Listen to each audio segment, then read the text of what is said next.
जैसा कि last episode में हमने देखा कि तांग शैंग 3 जायंट एंट से लड़ रहा था और उसने अपनी ब्लू सिल्वर प्लांट से उनको जकड़ने की कोशिश की है, लेकिन उल्टा जायंट्स ने ही तांग शैंग को जकड़ लिया है और तांग शैंग इनकी कैद से नहीं छूट पा रहा है। ये देखकर तांग शैंग हैरान है क्योंकि उसका ट्राइडेंट 900 केजी का है और प्लस उसकी स्ट्रेंथ भी है जिसको इन्होंने जकड़ रखा है। इनको पता चल गया है कि मैं ब्लू सिल्वर एम्परर हूँ, फिर भी ये मुझसे नहीं डरे हैं। इन जायंट एंट्स की इंटेलिजेंस ह्यूमन के बराबर है और ये तांग शैंग को अब 3 डायरेक्शन से खींच लेती है। तांग शैंग को काफी दर्द होने लगता है, लेकिन फिर ज्यादा फोर्स की वजह से ब्लू सिल्वर प्लांट टूट जाती है और तांग शैंग आजाद हो जाता है। तांग शैंग फिर तुरंत जायंट एंट्स के ऊपर जाकर giant app left hand spirit bone technique की ग्रेविटी क्रैश को यूज करता है और बहुत बड़ा पत्थर जायंट्स के ऊपर लाकर पत्थर को ग्रेविटी क्रैश के नीचे लाकर उन पर देकर मारता है। वो साथ ही साथ पत्थर पर अपना भी फोर्स लगाता है जिससे जायंट एंट्स दब जाती हैं और इस जायंट एंट्स को भी काफी दर्द होता है, लेकिन वो कैसे न कैसे करके वापस खड़ी हो जाती हैं।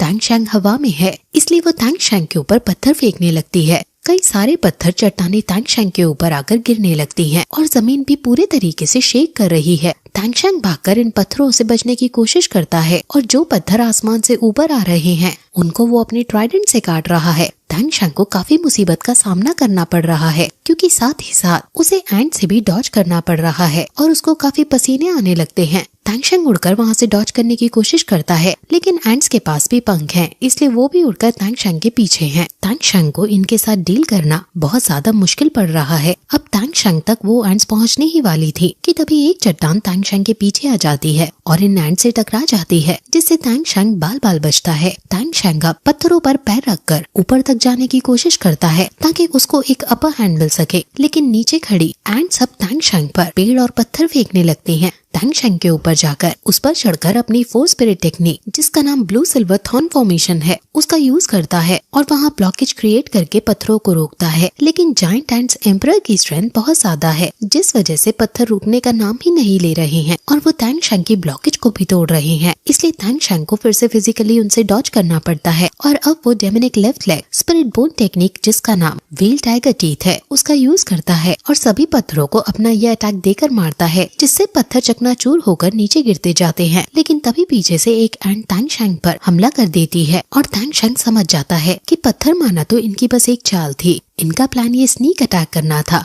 तांग शैंग अपने डिफेंस को यूज करके पीछे से बचता है और आगे से जब 2 एंट्स उस पर हमला करती हैं तो वो नीचे झुककर उनसे डॉज करता है और तांग शैंग फिर उन पर हमला करता है और उनको दूर फेंक देता है। तांग शैंग अपनी 8 लेग स्पिरिट बोन टेक्निक का यूज करके उन्हें मार रहा है जो उसने अभी अभी प्राप्त की है और वो वहाँ पर उन्हें जोर जोर से घुमाकर उन्हें घायल कर देता है। अब वो एंट्स नीचे घायल होकर गिर जाती हैं और तांग शैंग सकर गोल्ड थ्रेड का यूज करके उनकी बॉडीज में अपनी तार फेंक देता है जो उनको पूरी तरह से जकड़ लेती हैं और तांग शैंग अब उनकी पार को सक करने लगता है, जिससे एंट्स बहुत ज्यादा कमजोर होने लगती हैं। जब से सकर गोल्ड थ्रेड में चेंजेस आए हैं ये बहुत ज्यादा शक्तिशाली हो गए हैं। तांग शैंग ने अभी अभी फाइट की है जिस वजह से उसकी सोल पार काफी ज्यादा ट्रेन हो गई है, इसलिए तांग शैंग उनकी एनर्जी को एब्जॉर्ब करने का डिसाइड करने लगता है। उसको काफी ज्यादा एनर्जी मिल रही है और तारों की वजह से कैरी जो एनर्जी हो रही है वो बिल्कुल भी रिड्यूस नहीं हो रही है। अगर तांग शैंग अपनी इस गोल्डन थ्रेड को पूरी तरह से विकसित कर ले तो तांग शैंग और ज्यादा पार को सक करने में कामयाब हो पाएगा। सकर गोल्ड थ्रेड्स और the 8 leg spirit bone human face spider से आई है, यानी ये नेचुरली इंसेक्ट टाइप बीस्ट के लिए कमजोरी है, इसलिए तांग शैंग को अपर हैंड मिल गया है। तांग शैंग अब नीचे उतरता है और सोचता है कि ये स्पिरिट बीस्ट काफी ज्यादा शक्तिशाली है और उनकी स्ट्रेंथ मेरे हाउथियान हैमर के स्पिरिट रिंग्स के लिए सफिशिएंट है। वो अब आगे बढ़ता है और उसके सामने 3 स्पिरिट रिंग्स आती हैं। तांग शैंग किसी एक की स्पिरिट रिंग एब्सॉर्ब करने की कोशिश करता है लेकिन नहीं कर पाता। उसको या तो तीनों स्पिरिट रिंग्स लेनी होंगी या फिर एक भी नहीं। अगर वो एक भी नहीं लेता तो उसे कोई और स्पिरिट बीस्ट ढूंढना होगा जिसमें उसका बहुत ज्यादा टाइम चला जाएगा,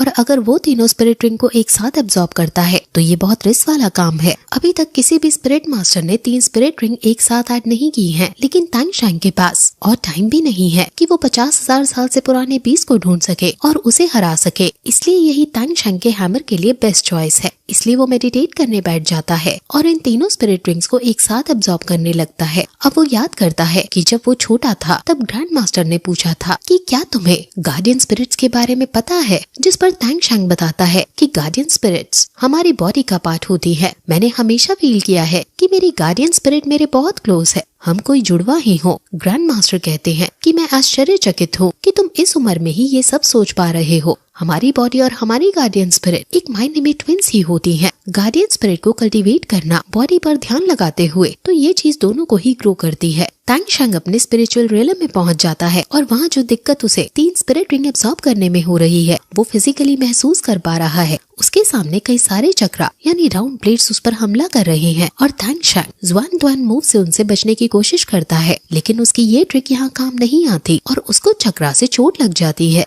तांग शैंग फिर याद करता है कि बचपन में उसने पूछा था कि अगर हमारी गार्डियन स्पिरिट हमारी बॉडी ट्विन ही होती है तो क्यों हम थिंक कर पाते हैं और क्यों हमारी गार्डियन स्पिरिट नहीं कर पाती। ग्रैंड मास्टर कहते हैं कि गार्डियन स्पिरिट के पास खुद की सोल होती है, सिर्फ हम ही उसे फील नहीं कर पाते। अगर किसी दिन तुम अपनी ट्विन गार्डियन स्पिरिट के हार्ट को समझ पाए, उसको प्रूव कर पाए अपने एक्शन से, तो तुम उसके असली ब्रदर बन सकते हो। तांग शैंग पूछता है कि मुझे क्या करना चाहिए उसको प्रूव करने के लिए, तो ग्रैंड मास्टर कहते हैं कि मैं तुम्हें इसका आंसर नहीं दे सकता हूँ। इस दुनिया में ऐसा कोई भी महान आदमी नहीं जो तुम्हें इसका आंसर दे सके। तुम्हें ये खुद ही पता करना होगा और स्पिरिट मास्टर बनने की जर्नी भी बहुत लंबी है। तुम्हें हर एक पहाड़ पर चढ़कर अगले बड़े पहाड़ पर चढ़ने के बारे में सोचना होगा। तुम पहाड़ों के बीच में कभी आराम नहीं कर सकते। तांग शैंग समझ गया था और अब वो मोटिवेट होकर मेडिटेशन पर ध्यान लगाता है और फिर ये एपिसोड यहीं खत्म हो जाता है।